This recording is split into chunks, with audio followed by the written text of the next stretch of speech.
People, DG, I'm back again. Yes, I know I can't write. It's a good thing I can talk about football, people, because if I was here to do handwriting, I couldn't do it in it. So make what funs you want. Make the fun you want to make. I'm left-handed in it, and you can barely understand them. But I was here just humouring myself in regards to next season and possible signings and things like that. And in an ideal world, this is the team I would kind of like. Obviously, it's not all the targets I would like, and we're not going to get none. It's more merely just humouring ourselves. But um, if we was to get Calabria, a man who you're seeing that we've agreed a 5-year deal allegedly with, and he's 18, 19, and then there's Rob Holding to come back. The first thing you can see is how I would love that centre half pairing to grow and things, but fans would probably need to understand that they're extremely naive. I love Rob Holding, but there's times he gets too tight to strikers and things. You even saw the penalty he conceded against Spurs.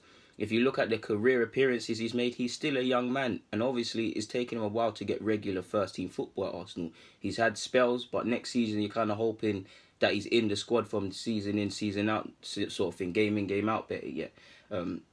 Salabri is making great progress, but he's still inexperienced. So if these two are centre half pairing, people, I think people need to understand that these two, there's gonna be times where, oh man, oh, luckily there's one on the other side.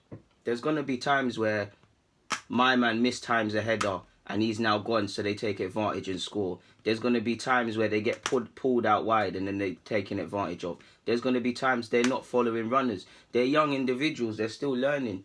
So it does lead me to believe, do we need to bring in a more experienced centre-half as well? Obviously, there's Socrates, and that's why I'm a big fan of Socrates now. I wasn't the biggest fan when we signed him. I could recognise he was a decent player, but did have an air of underwhelmingness, but I keep it trill. Socrates is one of my favourite players within this side right now, Kai. He's a nasty child born out of wedlock, if you understand what the term is. I don't want to swear, but we ain't got enough of them sort of guys in our side, and he's decent. So there's obviously Socrates, but maybe we need to get someone as well. Obviously, Bellerin to come back from his injury. When he's back, I don't know. And I don't feel enough people are personally speaking about that, people, because you're seeing anything from September to November and October and everything. So are we going to go with Maitland-Niles, a makeshift fullback who he's had some good games there. He's had some games where he switched off. He's not a fullback. We're playing a dangerous game in that regards. Obviously, you've got Leno, who's not old himself. And at this moment in time, he's not the only target I'd like to look at, but I'm really feeling Palacios from Ecuador in the Under-20s World Cup. He's looking into his information. He's played a couple of times for his team, William, in Eredivisie, and I think he can grow. He's very much the modern-day fullback. Again, like the two young centre-halves, would be extremely naive and things like that in several incidences. So we need to be prepared for that. I feel if fans really want to go back to basics like how I do with young players and players that, if they're not young, the ones we can move forward with, you need to understand that these lot are going to switch off and probably concede cheap goals from time to time. My thing is that you just get in a back five, including the left back and the centre half, regardless of if it's Calabria or Palacios, and you work with these lot in pre-season. Yes, Bellerin's injured and Leno's got an injury and was called up to the Nations League not too long ago.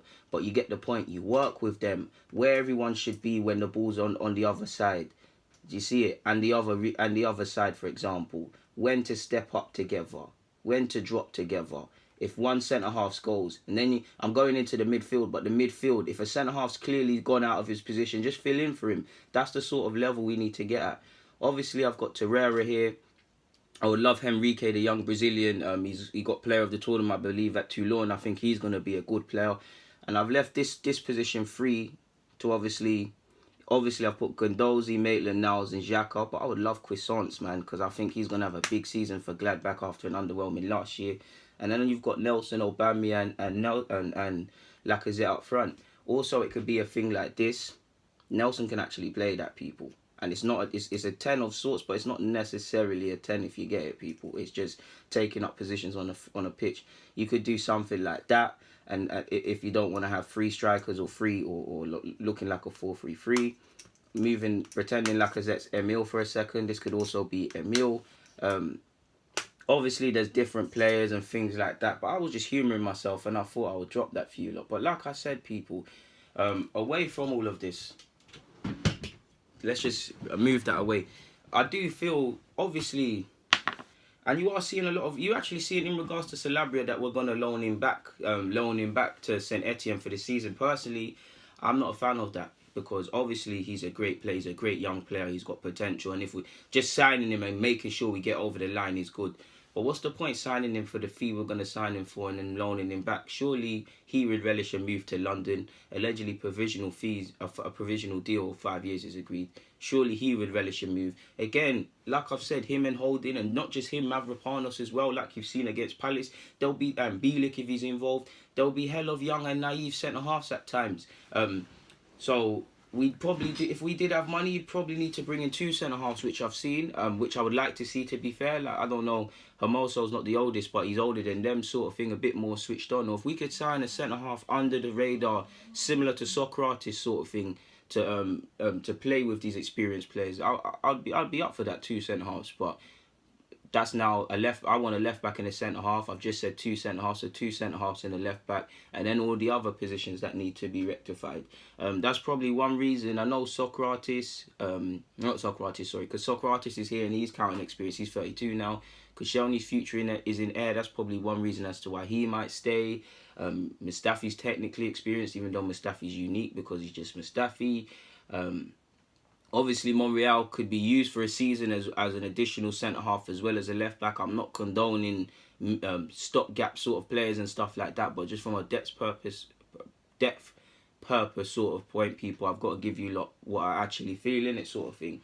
So it is a difficult one because if we really go back to basics and what I would like to see in just looking like a team, being able to defend, being able to step up, being brave, we need to be prepared for these young players, and if not necessarily young players that we can move forward with, to have more naive moments, people. I feel that's what fans really have to accept, and whether they will is a different story, but we'll see how that one develops. On that note, I'm going to keep it moving. So people, Deluded, I'm out. Thank you for watching and rocking.